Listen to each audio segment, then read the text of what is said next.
Hello दोस्तों, आपका free M study channel में स्वागत है। और हम देख रहे हैं कक्षा 12वीं गणित जो एनसीईआरटी है उसकी प्रश्नावली 1.3 का प्रश्न 10वां है।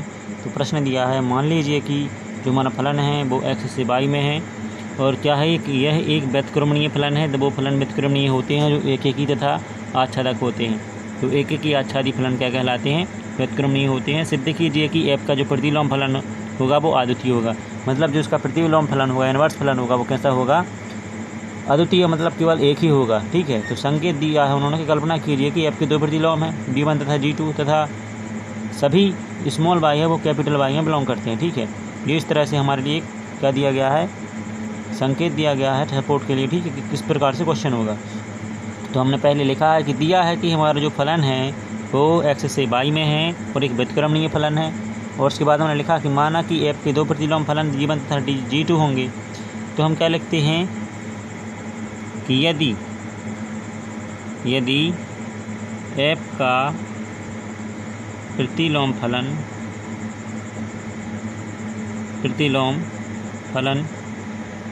g1 है। ठीक है, g1 है, तो क्या होता है हमारा गॉफ इक्वल टू क्या होता है ix तथा फॉग इक्वल टू होता है iy। तो हम क्या करते हैं, जो हमारा गॉफ था तो ये गॉफ नहीं होगा, g1 OF होगा क्योंकि इसमें g1 लिया है। क्या हो जाएगा हमारा iy तो ix हो जाएगा। ठीक है, और तथा जो हमारा g मतलब फॉग होता है, इसके बाद फॉग क्या होता है हमारा x y बराबर हो जाता है। ठीक है, i y, तो फॉग नहीं होगा, फॉग g1 होगा मतलब इसमें, और क्या हो जाएगा हमारा i y। और तथा इसी प्रकार से क्या होगा, इसी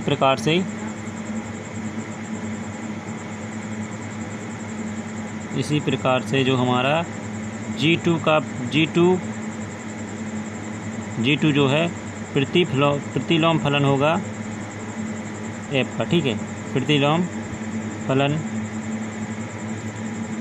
होगा g का, फलन होगा मतलब फलन होगा f का। तो f का जो एक और दूसरा होगा वो g2 फलन होगा। जैसे किस प्रकार यहाँ से दिया गया था कि f का प्रतिलोम फलन अगर g1 है तो क्या होगा, ये दोनों कंडीशंस होती हैं तभी वो क्या होता है प्रतिलोम। इसी प्रकार से दिया है कि g2 जो प्रतिलोम फलन होगा वो किसका होगा, f का। ठीक है, और इस प्रकार से हम इसको यहाँ पे लिखेंगे क्या, मतलब गॉफ लिखेंगे तो इसमें g2 हो जाएगा।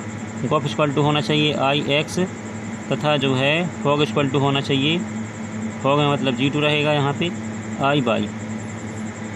तो क्या हो जाएगा हमारा, ये समीकरण 1 हो जाएगा, ये समीकरण 2 हो जाएगा। ठीक है, तो हम प्रश्न को इस प्रकार इन दोनों से भी सॉल्व कर सकते हैं, इन दोनों से भी। तो हम यहाँ पे क्या करते हैं, एक ही गुण का प्रयोग करने के लिए कहा गया था क्वेश्चन में, तो हम एक ही गुण का प्रयोग करेंगे। क्या गया है कि अब f के एक ही गुण का प्रयोग कीजिए।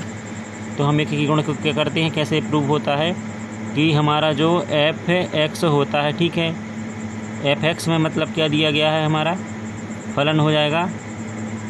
और उसी तरह से यहाँ पे हो जाएगा एक, तो इन दोनों को लेते हैं।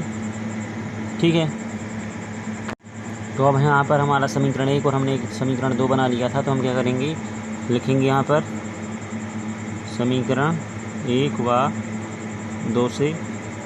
तो क्या करेंगे, हम दोनों को एक एक ही गुण को मतलब जो हमारा होता है उसका प्रयोग करते हैं। तो उसमें क्या होता है हमारा, मतलब जो फलन है फॉग 1 और ये जो दूसरा है फॉग 2, इसके लिए हम क्या करेंगे, बराबर में रखेंगे। ठीक है, ये हो जाएगा हमारा f(g1), ठीक है, बराबर होगा f(g2) मतलब फॉग 2 के।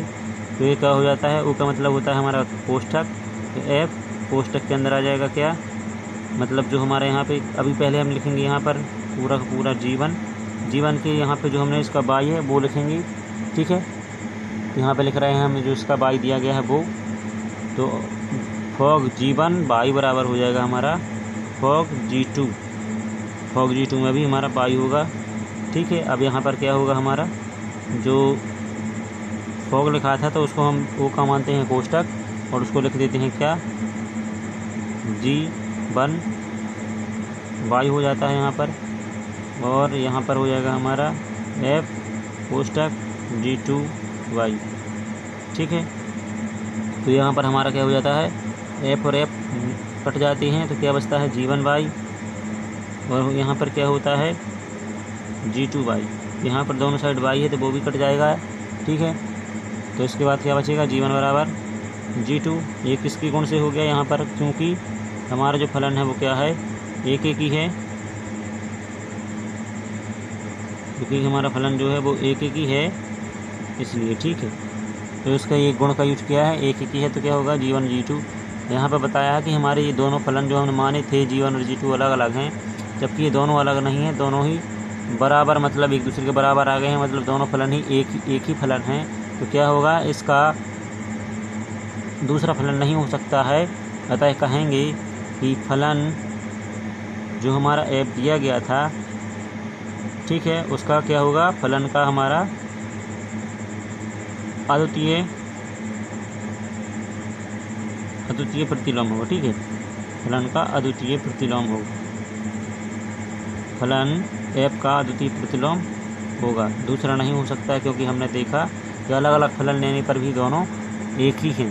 ठीक है, इस प्रकार से हमारा जो हमें सिद्ध करना था कि सिद्ध कीजिए कि जो हमारा फलन दिया गया है वो अद्वितीय है। इस प्रकार से हमने इसको सिद्ध कर दिया। आशा करते हैं आपको समझ में आया होगा। Thanks for watching. Subscribe my YouTube channel PMB study.